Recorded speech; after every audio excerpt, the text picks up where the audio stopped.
Our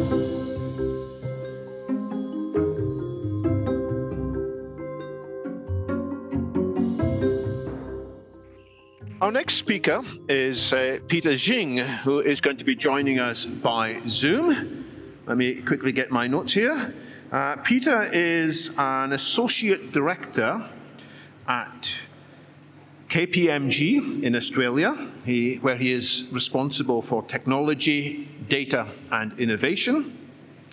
He is also a global faculty member of the Singularity University, co-founder of Transhumanism Australia, executive of the Science Party Australia, and in between all of that, somehow, maybe by not sleeping much, he is also a senior member of the management team of Transhuman Coin.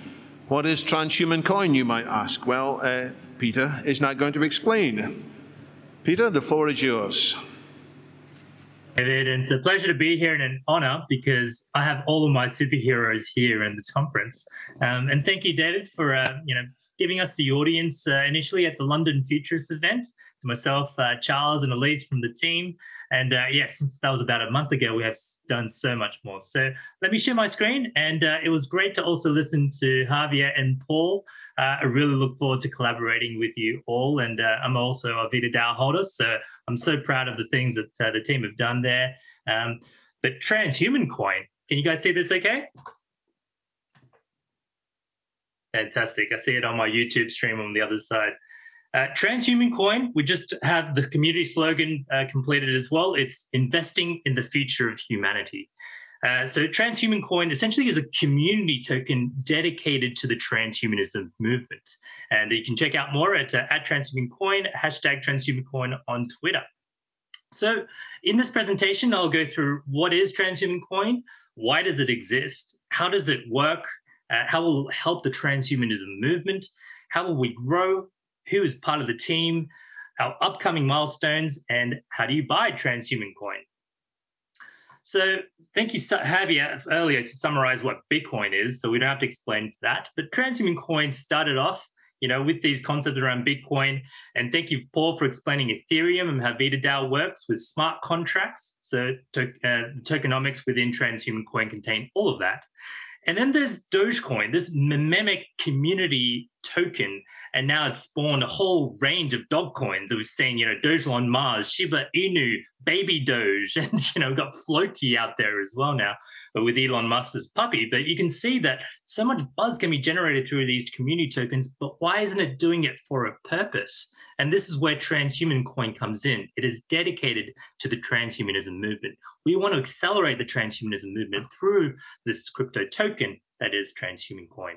It is a research and charity-oriented token built on the Binance Smart Chain, which is originally started off as a fork of Ethereum, but essentially it uses less energy, so less gas fees. It's actually better for the environment, but it sacrifices some decentralization for transaction fees that are much lower and transaction speeds that are much faster. So why does it exist? It started out from, as you can see here, from Charles Awuzie. So he's based in South Africa. He actually has over 60,000 followers, and he realized that the transhumanism movement needed to be in Africa. And we know that Africa is actually having a quiet cryptocurrency revolution right now.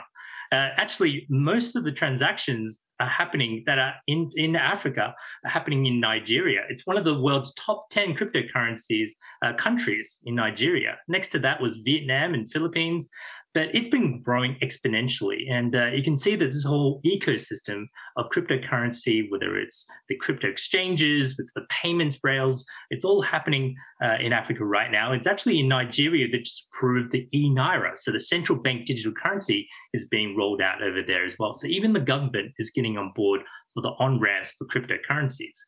And we're also seeing a large presence of transhumanism that's happening in Africa as well, with H+ Africa, with Singularity U South Africa, with Mick Mann and the team that I'm also part of.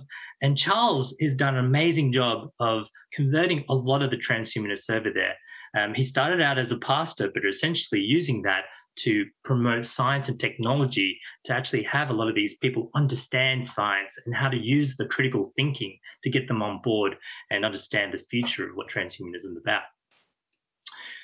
how does transhumanism work? So essentially the tokenomics actually promotes the growth of the community. There is a reflection mechanism. A total supply still exists. So similar to Bitcoin, there's a maximum supply of 7 billion transhuman coins. But every transaction that happens with transhuman coin, 2% is donated to the transhuman marketing wallet, so we can actually promote transhumanism and also the transhuman coin itself. 2% also goes to the existing holders. So you get rewarded for being a transhumanist. And that includes a dedicated transhuman fund wallet. So with every transaction, it's actually going to the fund wallet as well, which we can actually make donations to transhuman projects. And we also have 2% going to the liquidity pool. So this is actually a growing pool on the PancakeSwap liquidity pool. As more transactions happen, it allows more liquidity for people to buy and sell into transhuman coin. Now, transhuman coin actually makes regular donations to transhumanism projects, which we'll get to as well. We have a scientific advisory board that approves these donations, and we meet regularly. We actually use community polls right now. So we're not using the advanced DAOs as yet, like Beta DAO, but actually this is actually getting us faster decisions for now. We actually want to move to a DAO in the future, but things like approving slogans like investing in the future of humanity just happened recently. The smart contract is verified on the Binance Smart Chain. Liquidity pool is 100% locked. So, there's things like you've heard in the cryptocurrency community where there's rug pulls. This is actually preventing any of this happening. And also regular burns from the dev wallet to spread that distribution of the holdings. So make sure that equal distribution happens across the wallets. Now, we've already made a donation to Lifespan.io, which I understand Paul is a part of the advisory board member, and we actually want to partner them with even more with Vita DAO as well. So we made a 10 million transhuman coin donation recently to Lifespan.io, and they made actually a great video on Lifespan News recently on transhuman coin, give us an overview.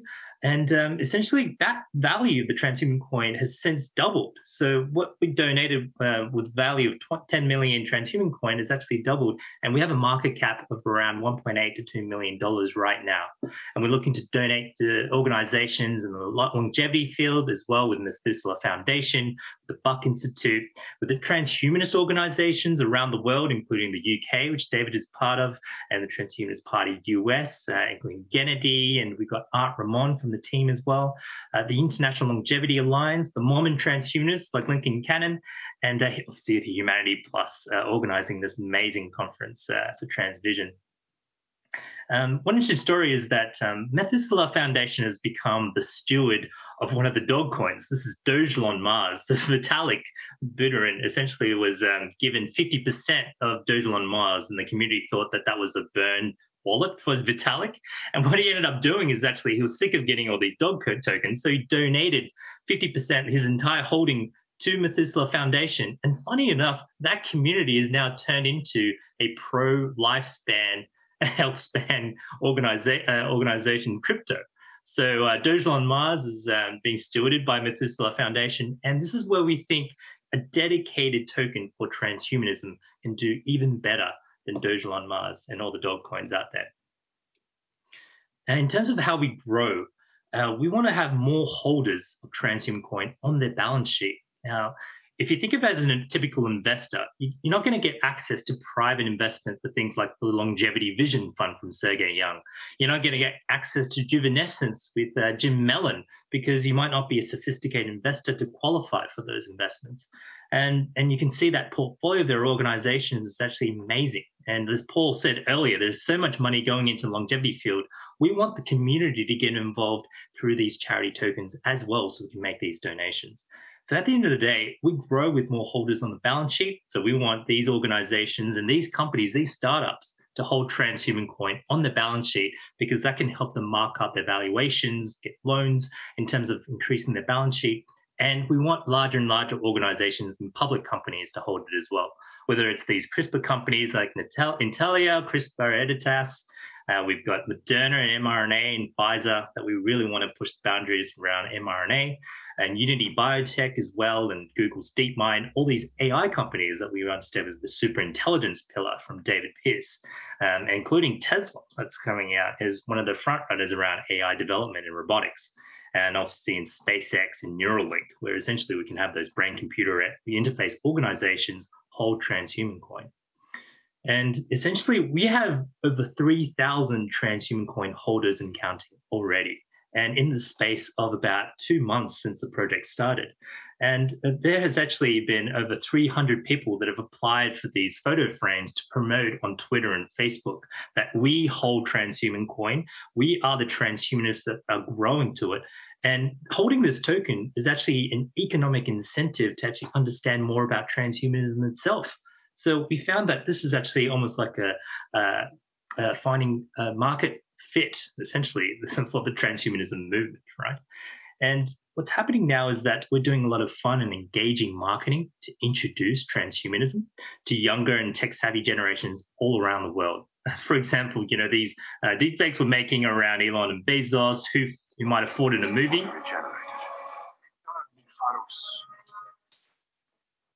Might recognize some of these faces here.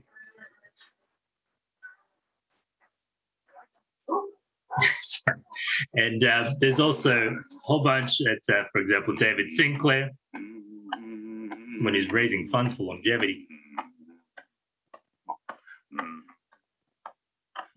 So, there's a whole bunch of silly things that we have, but essentially it's all about how do we get that mnemonic element into transhumanism itself, so we can spread the word, get more people, but also learn along the way, because things like Altos Labs, that what's happened there, the funds that David is raising through it, and also what George Church is doing in, you know, essentially becoming exceedingly efficient at understanding what mRNA and CRISPR and AI can do.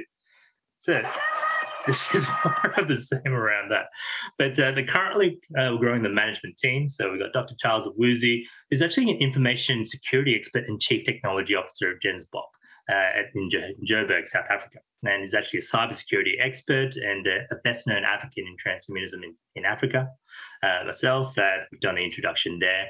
Elise Su is a software engineer at Palo IT, and she's co-founded 3 ventures, including genomic data machine learning startups, a healthcare startup, and a Transhumanism Australia as well. And she's also a startup mentor at Australia's CSIRO on SciTech Accelerator program in Australia. And the chair of our scientific advisory board is Dr. Avinash Singh. He's an Australian Research Council postdoctoral research fellow in the Australian Artificial Intelligence Institute, and it's at University of Technology in Sydney. He's also the founder of India Future Society and part of the Transhumanism Australia as well. He actually serves on the IEEE Standards Committee on Neuroethics and BCIs, and he recently received the Google TensorFlow Faculty Award in 2021 to support and promote work in brain-computer interfaces. So yeah, we have a massive following there. And also we have Zane, who's actually a specialist in the chiropractics. Got Jabu as well, who's a medical doctor in dermatology. And as you all know, Dr. Toller in the audience. Everyone wave hi to Dr. Toller. Hopefully he's out there in the audience that I can see.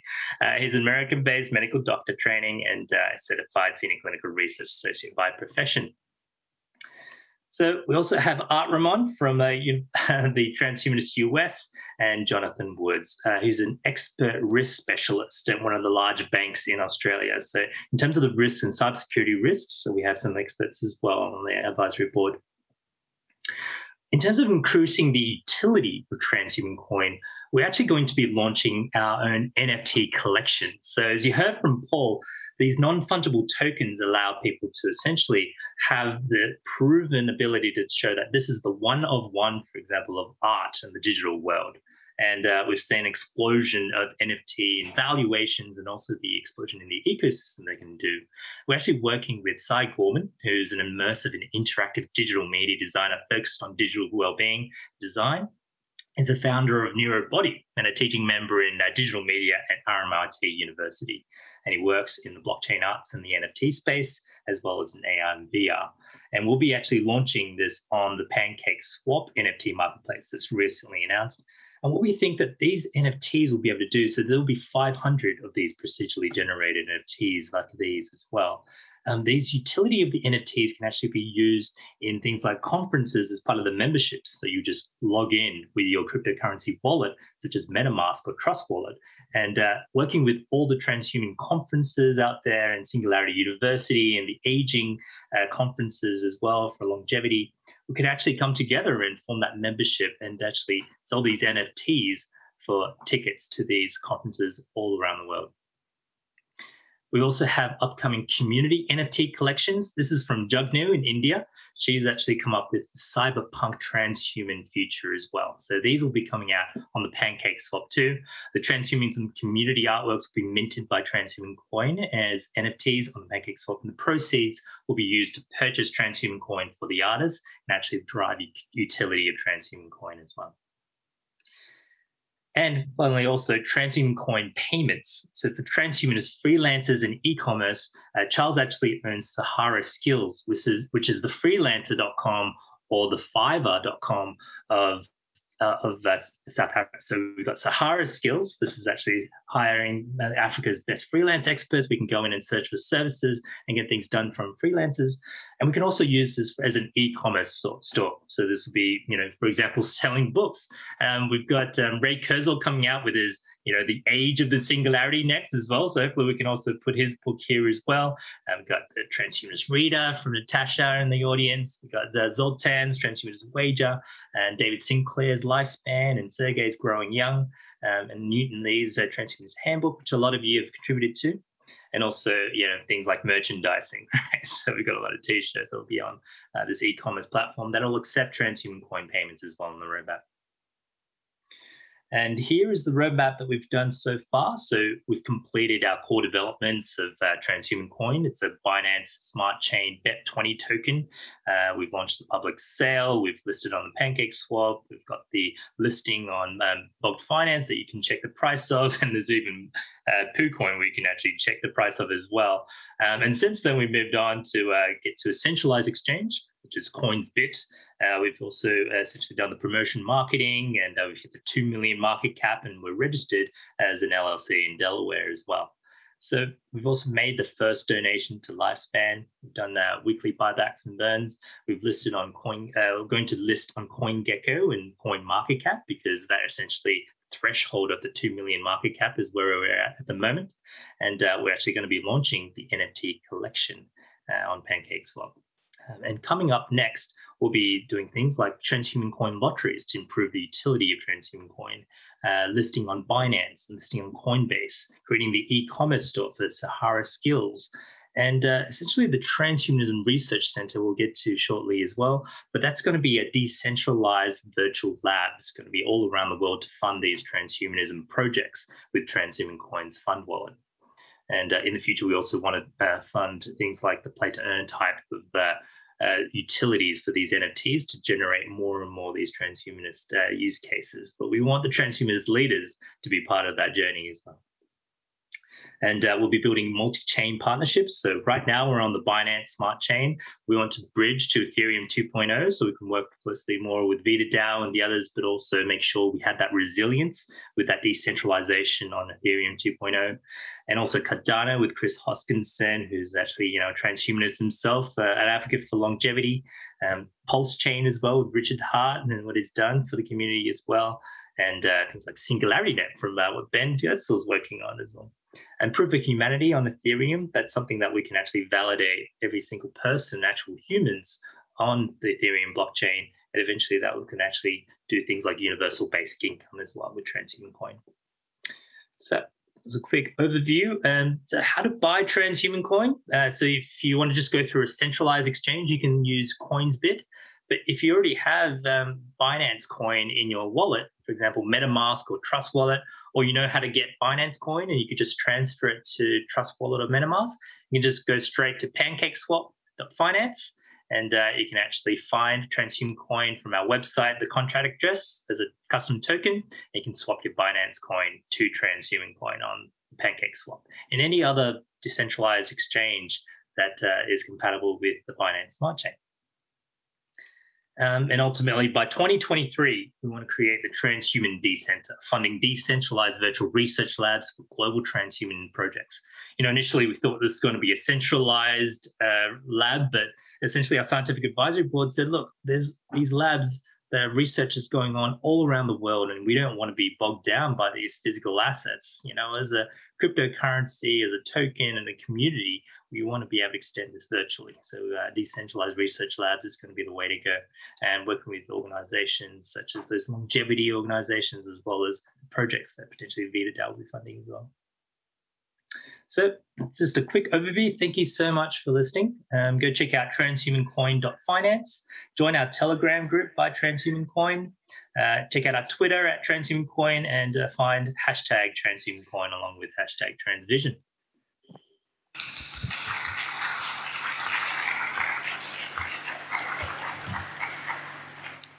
Thank you very much, Peter. I hope you can hear me. My Zoom connection seems to be struggling here.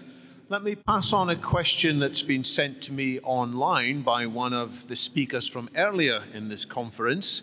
And I think he asks a question that's going to be in many of our minds. Rohit Talwar says, a lot of this stuff is really quite confusing for the ordinary person. The underlying financial mechanisms such as development burns and liquidity pools, they're brain-breaking for most people. What can we do to help explain these ideas to the wider market to potentially increase the number of supporters of this initiative? Yeah, but I think I caught that. Yeah, what can we do to explain these in a simple way to the ordinary person? The easiest way, I guess, is to get involved. You can always start with Bitcoin. I think that's Bitcoin is a great way to start, and we learned, you know, it's a store of value, the digital version of gold. We've heard from the Ethereum holders that, you know, if you want to get more advanced and learn about smart contracts, that's the next thing to get onto. And once you're into Ethereum, then you can understand all these other networks that are out there. So Binance Smart Chain is an alternative network to Ethereum. And that gets you more and more exposed to all these applications that are built out on the third generation of the World Wide Web. And this is where we're at. This is kind of like the internet, the dot-com boom of where we were when the World Wide Web first came out. We lost you just earlier, David. Can you hear me okay? Thanks. We may have time for one or two more questions. If somebody in the audience wants to ask, please come down and speak into Jose's laptop. Otherwise, Peter won't be able to hear. There is a view that what you're offering, Peter, is too good to be true. That you've said you're going to be looking after people who are lame, people who are deaf, people who've got all kinds of issues. How can you possibly manage to provide meaningful contributions to all of these different causes? And the great thing is that we don't have to donate directly to the individuals that are suffering those. We actually want to donate to organizations and charities that are already making that impact. We want to accelerate the transhumanism movement through these existing organizations and charities. So essentially our scientific advisory board can select the ones that are having the best impact, the most impact. We picked Lifespan.io initially because we saw that that was a true bottom-up, community-driven movement for longevity. And actually it was going to be one of the first to be on the priority list. And the next is essentially going to be more sort of the structured versions of these longevity organizations like the Buck Institute and the Thusela Foundation. So that way we can actually see those longevity projects come to fruition. But we want more people to join our scientific advisory board so we can make those better decisions as transhumanist leaders. And looking forward to you and speaking to Dr. Toller, and we can catch up together as a team to make these decisions together. So yeah, that's essentially, we want to make sure that contribution goes a long way. Hi there, can you hear me? Okay. I loved your talk, and I love the fact that you use so many artistic images and references and were so generous with your references. And I'm going to invest. You won me over, so I'm really delighted. Oh, I can see you on the other computer. Hi there. This is Natasha Vita-Moore. We've met online a number of times, but So I'm going to invest for sure, and I want you to speak at one of Humanity Plus's upcoming roundtables, hopefully with David and Paul. That would be great. But I wanted to say something that I think is so utterly important, and it should be referenced here, and I'm going to pay tribute to Hal Finney. And of course you know of Hal Finney. Hal Finney was one of the first Bitcoin adopters, and he really was out there in the very beginning of Bitcoin. What was that, 1990, the early 1990s. Hal Finney is now in cryonic preservation at Alcor Life Extension Foundation, but he was even thought to have created Bitcoin. So he's a transhumanist, which is lovely. And deeping back a little bit further, not too much, but in the late 1980s, our dear friend and transhumanist Ralph Merkle created the Merkle tree. And the Merkle tree is the mathematical architecture for blockchain. It is used as the quintessential foundation for blockchain. It's called the Merkle tree. You can find it on Wikipedia. But I think it's so lovely that we're moving forward this, and I love the idea of the transhuman coin. And I just wanted to pay tribute to you and to dear Hal Finney and to Ralph Merkle. Thank you. Thank you so much, Natasha. I'm looking forward to getting on board as well. So I'm not sure if you've got an answer to that, but I think that's probably a great place to leave this conversation. People can find out more from the links you have provided online. Peter, any final takeaway message before we move over to the next speaker? No, thank you so much, David, and have a great time at UNESCO Tours, everyone, and I look forward to hopefully coming back next year in person. Thank you so much, Peter Xing and Transhuman Coin.